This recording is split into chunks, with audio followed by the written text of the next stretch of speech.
ప్రస్తుతం మనతో పాటు బీఆర్ఎస్ నేత జగన్మోహన్ రావు ఉన్నారు. మాట్లాడించే ప్రయత్నం చేద్దాం. చెప్పండి, బీఆర్ఎస్ పార్టీని టార్గెట్ చేస్తూ విచారణల పేరు మీద ఇబ్బందులు పెడుతున్నారంటూ కూడా చర్చ నడుస్తూ ఉంది. ఎట్లా చూస్తారు?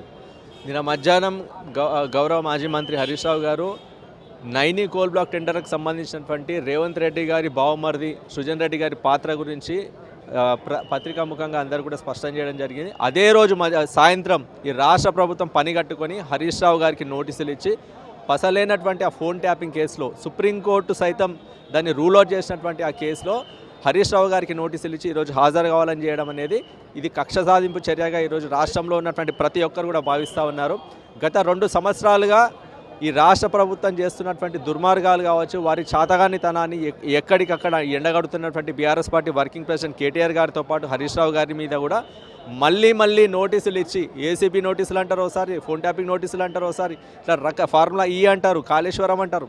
బీఆర్ఎస్ పార్టీ నాయకులను వేధింపులు చేయడానికే భాగంగా ఈరోజు రాష్ట్ర ప్రభుత్వం ఇట్లాంటి చర్యలకు పాల్పడుతూ ఉన్నది. రాష్ట్రంలో ఉన్నటువంటి ప్రతి ఒక్కరికి కూడా తెలుసు ఇది కేవలం కక్ష సాధింపు చర్య. ఈ రాష్ట్ర ప్రభుత్వం చాతగానితనాన్ని ఈరోజు దాన్ని కప్పిపుచ్చుకునే ప్రయత్నంలో భాగంగా ఇట్లాంటి చర్యలకు పాల్పడుతూ ఉన్నది రాష్ట్ర ప్రభుత్వం. రేవంత్ రెడ్డి గారి బావమరిది అయినటువంటి సూదిని సృజన్ రెడ్డి గారు షోదా కంపెనీకి కన్స్ట్రక్షన్కి సంబంధించినటువంటి పాత్ర ఈరోజు ఆ స్కామ్లో ఉన్నటువంటి ఆ మొత్తం కూడా వివరాలన్నీ కూడా హరీష్ రావు గారు వెల్లడించడంతో అదే రోజు సాయంత్రం నోటీసులు ఇవ్వడం అనేది ఖచ్చితంగా కక్ష సాధింపు చర్యగా భావిస్తూ ఉన్నాం. నైని బొగ్గుకు సంబంధించినటువంటి బ్లాక్లో స్కామ్ జరిగిందంటూ కూడా పెద్ద ఎత్తున ఆరోపణలు వస్తూ ఉన్నాయి. కానీ దీనికి సంబంధించి కేంద్ర మంత్రి కిషన్ రెడ్డి ఇప్పటి వరకు మాట్లాడినటువంటి దాఖలాలు ఎట్లా చూడొచ్చు అంటారు? ఈరోజు ఈ రాష్ట్ర ప్రభుత్వం చేస్తున్నటువంటి చాలా చర్యల్లో భాగంగా ఈరోజు కేంద్రంలో ఉన్నటువంటి పెద్దలు కూడా పరోక్షంగా వాళ్ళకి సహకరిస్తున్నారన్నటువంటి విషయం ఈరోజు అందరూ కూడా తెలుసు. గత నెలలో వీళ్ళు రాష్ట్ర ప్రభుత్వం నిర్వహించినటువంటి గ్లోబల్ సమ్మిట్కి కూడా కేంద్ర ప్రభుత్వ పెద్దలు కూడా సెంట్రల్ మినిస్టర్ హోదాలో కూడా అక్కడ హాజరు కావడం అనేది మనం అందరం కూడా చూసినాం. ఇట్లాంటి చర్యలన్నీ కూడా ఈరోజు కేంద్ర ప్రభుత్వ పెద్దలు పరోక్షంగా వాళ్ళు కూడా సహకరిస్తూ ఉన్నారు.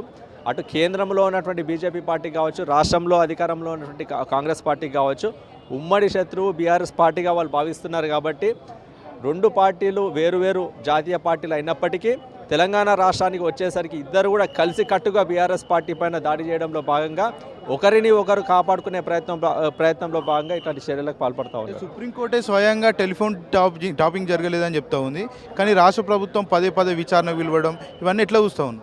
అదే చెప్తా ఉన్నది కక్ష సాధింపు చర్యలో భాగం. గతంలో కాళేశ్వరానికి సంబంధించి ఎన్నో ఆరోపణలు చేసిన రాష్ట్ర ప్రభుత్వంకి సంబంధించినటువంటి మంత్రులు దాని పవర్ పాయింట్ ప్రజెంటేషన్ ద్వారా హరీష్ రావు గారు స్పష్టంగా పాయింట్ టు పాయింట్ అది స్కామే కాదు, రాష్ట్రానికి అట్లా